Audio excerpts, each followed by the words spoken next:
Assalamualaikum. Lama kita tak buat video kan. Hari ni Mama Nana akan membaca buku kisah teladan Nabi dan Rasul siri 1. Ini orang dia nak baca dengan Mama ni. Okey, kita baca buku kisah Nabi apa bang?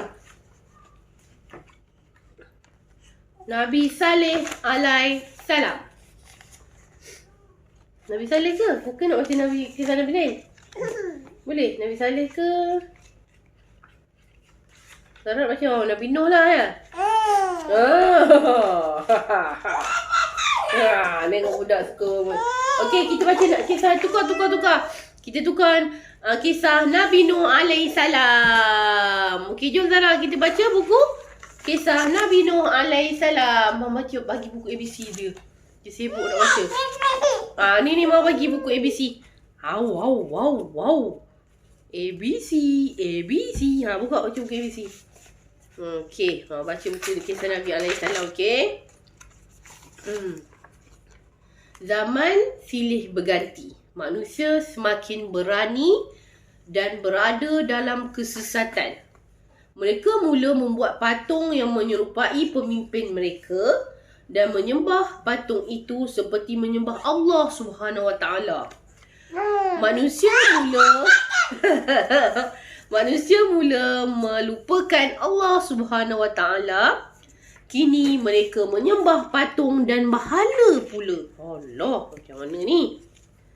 Pada ketika itulah Allah Subhanahu Wa Taala mengutuskan Nabi Nuh alaihi salam sebagai pembawa mesej untuk manusia kembali ke jalan yang lurus. Allah. Abang, pegang dia awak ni. Nabi Nuh AS menyeru kaumnya supaya beriman semula kepada Allah Subhanahu Wa Taala. Namun, mereka tidak menghiraukan ajakan baginda. Isteri dan anak baginda termasuk dalam golongan yang menolak seruannya. Mereka terus menyembah berhala. Allah, sedihnya.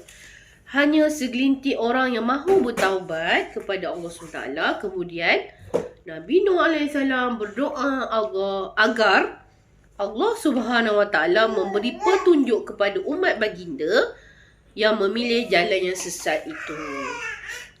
Ni tengok mau cerita.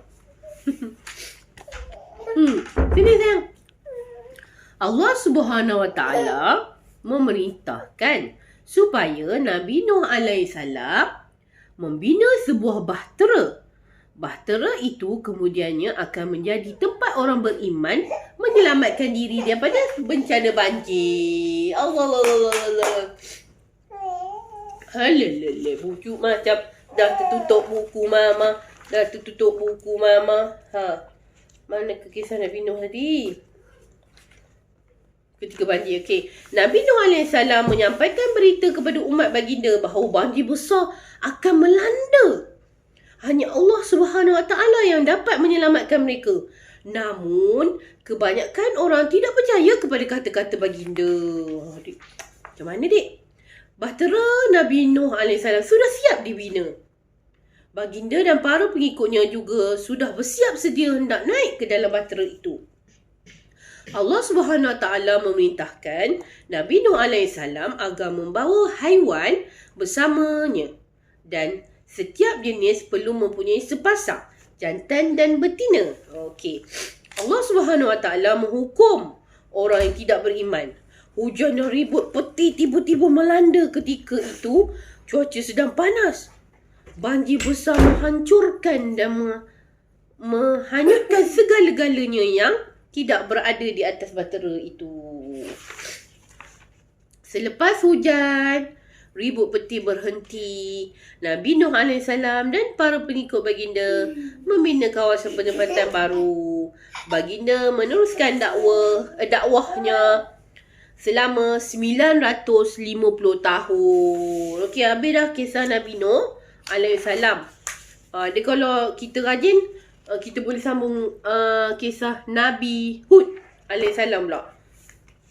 Ni ada berapa buku ni ada berapa kisah? 1 1, 2, 3, 4, 5, 6, 7, 8, 9, 10, 11, 12, 13, 14, 15 cerita kisah Nabi dan Rasul dalam satu buku ni. Okey, rajin-rajin membaca. Jangan lupa subscribe YouTube. Apa Syah? Hari-hari Syasha dan Zara. Alah, sekarang ada Zara. Okey, bye-bye. Assalamualaikum.